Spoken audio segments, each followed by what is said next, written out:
Shalom. దేవుని పరిశుద్ధ నామానికి మహిమ ఘనత ప్రభావములు కలుగును గాక. మన ప్రభువును రక్షకుడైన యేసుక్రీస్తు యెహోషువ మెస్సీయ నామములో ఆత్మీయులైన మీ అందరికీ నా హృదయపూర్వక వందనాలు, ఉదయకాలపు శుభాలు తెలియజేస్తున్నాను.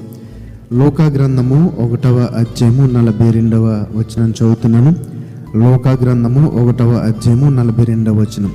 స్త్రీలలో నీవు ఆశీర్వదింపబడిన దానవు, నీ గర్భఫలమును ఆశీర్వదించబడును. స్త్రీలలో నీవు ఆశీర్వదించబడిన దానవు, నీ గర్భఫలమును ఆశీర్వదించబడును.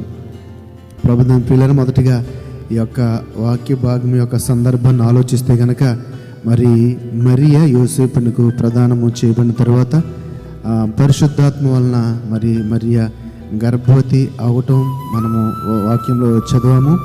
అయితే ఇక్కడ మరియ మరి పరిశుద్ధాత్మ వలన గర్భవతి అయిన తర్వాత భయపడుచు ఉన్నప్పుడు, అయ్యో ఏంటి నా పరిస్థితి ఎలాగ అయిపోయిందని ఆలోచిస్తూ ఉన్నప్పుడు మరి దేవదూత మరి దగ్గరకు వచ్చి చెప్పిన మాటలు మనం చూడగలిగితే 35వ వచనం చదువుతాను. దూత, పరిశుద్ధాత్మ నీ మీదకి వచ్చును, సర్వోన్నతుని శక్తి నిన్ను కమ్ముకొనును, కనుక పుట్టబోవు శిశువు పరిశుద్ధుడై దేవుని కుమారుడు అనబడును.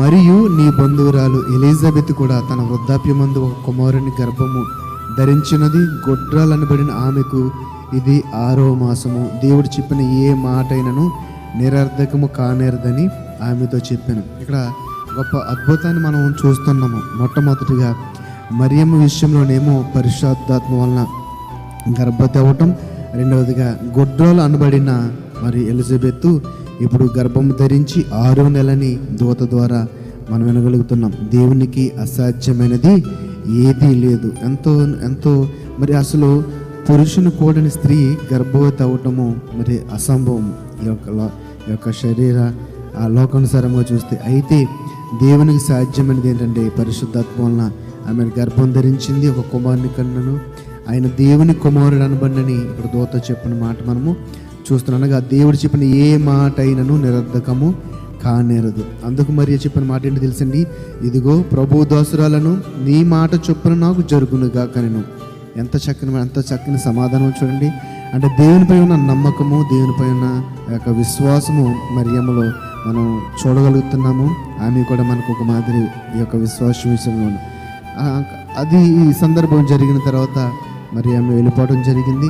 ఈ 42వ వచనంకి వస్తే కనుక, స్త్రీలలో నీవు ఆశీర్వించబడిన దానవు, నీ గర్భఫలము ఆశీర్వదించబడును. ఈ మాట చెప్పింది ఎవరో తెలుసండి? మరి గుడ్డలను పడిన స్త్రీ అని చెప్పుకున్నాం కదా, ఎలిజబెత్. 41వ వచనంలో చూస్తే కనుక, మరియ వారి ఇంటికి వచ్చినప్పుడు ఈ యొక్క 40వ వచనం, జకర్యా ఇంట్లో ప్రవేశించి ఎలిజబెత్కు వందనములు తెలియజేశాను మరియ. అప్పుడు ఎలిజబెత్ అన్న మాట ఏంటి తెలుసండి?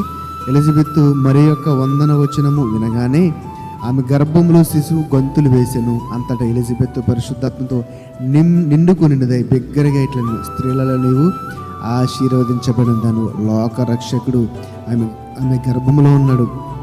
లోకాన్ని మహారాజు ఆమె గర్భంలో అందుచేతనే ఆమె ఆశీర్వదించబడినది అని ఎలిజబెత్ చెబుతుంది. ఆ మాట ఎలిజబెత్ గర్భంలో ఉన్న బిడ్డ పలికించడేమో. ఎందుకంటే ఆయన కూడా దేవుని యొక్క కృప చూపునే కదండి పుడుతున్నాడు. గుడ్రాలనబడిన స్త్రీ, ఇంకా పిల్లలు పుట్టడము అసాధ్యం అనుకున్న స్త్రీకి దేవుడు కృప చూపి ఆశీర్వదించాడు. ఆశీర్వాద వచనము ఎలిజబెత్ నోటి వెంట వస్తుంది. మరియను గురించిన సందర్భంలో, స్త్రీలలో నీవు ఆశీర్వదించబడిన దాను. మనం కూడా సమాజంలో అనేక మందిని చూస్తూ ఉంటాము.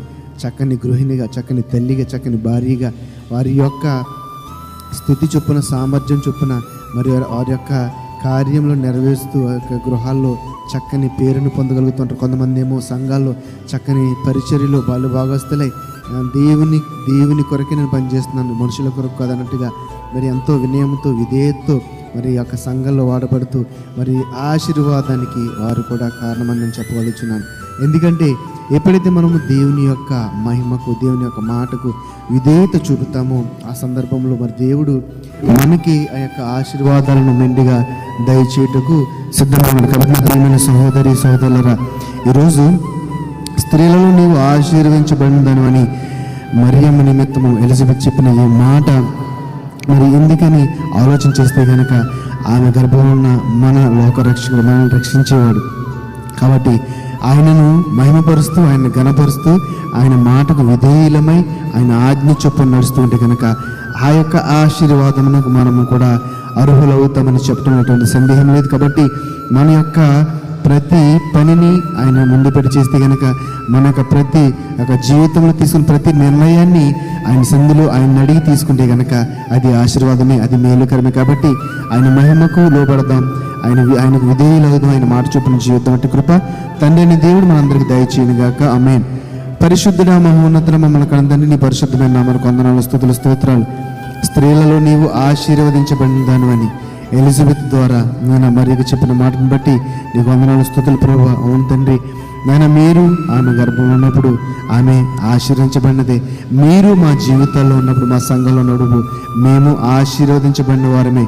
నాయన మిమ్మల్ని మా జీవితంలో ఉంచుకుంటా, మా కుటుంబంలో ఉంచుకుంటా, మా సంఘంలో ఉంచుకుంటాకి నాయన నీ శక్తిని, సామర్థ్యం దయచేయమని ప్రతి విధమైన దురాత్మ నుండి, పాపము నుండి, చీకటి నుండి విడుదల కలిగించి నజరేయుడైన యేషువా మెస్సీ నామములో దీవెనలకు, నీ యొక్క బలముకు, శక్తికి మమ్మల్ని పాత్రలు చేయమని నజరేయుడైన యేషువా మెస్సీ నామములో ప్రార్థన అడిగి వేడుకొనుచున్నాము తండ్రి. ఆమేన్, ఆమేన్. షలోం. అందరికీ వందనాలు.